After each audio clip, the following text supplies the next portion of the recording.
भद्रक जिला राणीताल कृषि विज्ञान केन्द्र ठारे ड्रोन व्यवहार कौशल कर्मशाला अनुष्ठित हो जाइछि।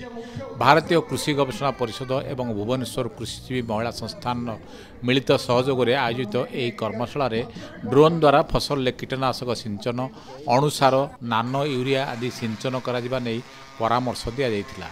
ड्रोन सहायतार मात्र 7 मिनिट्रे किपरि 1 एकर जमी रे कीटनाशक सिंचन द्वारा महिला मान श्रम किपरि लाघव हो पारिबो से संपर्क में विशेषज्ञ माने विस्तृत सूचना देथिले। कृषि विज्ञान केन्द्र मुख्य वैज्ञानिक डॉक्टर संजय कुमार महांती अध्यक्षतार अनुष्ठित कार्यक्रम में वरिष्ठ कृषि विज्ञानी प्रवीण जाखर, ड्रोन वैज्ञानिक डॉक्टर नीतीश कुमार, कृषि वैज्ञानिक विजय लक्ष्मी राउत, कृषि उपनिर्देशक श्रीधर दास एवं जिला कृषि अधिकारी नारायण उपाध्याय प्रमुख उपस्थित थिले। एही अवसर में ड्रोन द्वारा चाष जमी किपरि कीटनाशक सिंचन ताहार मध्य प्रदर्शन करा जायतिला।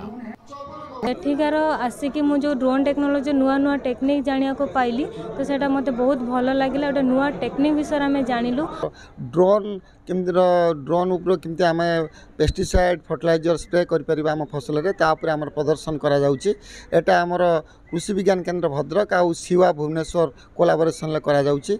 आपन यार ड्रोन टेक्नोलोजी फायदा होची आपन 7 मिनिट रे 1 एकर स्प्रे कर पारिबे एवं जो स्प्रे करिवे तार जो ड्रॉपलेट साइज बहुत छोट रहिबो एवं ए फसल रे पूरा भाव में पड़ी पारिबो एवं पेस्टिसाइड नष्ट होबनी एवं बहुत आपनकर खर्च कमी जिवो एवं अल्प समय रे बहुत एरिया कवर कर पारिबा एवं एटा इफेक्टिवली काम करिवो।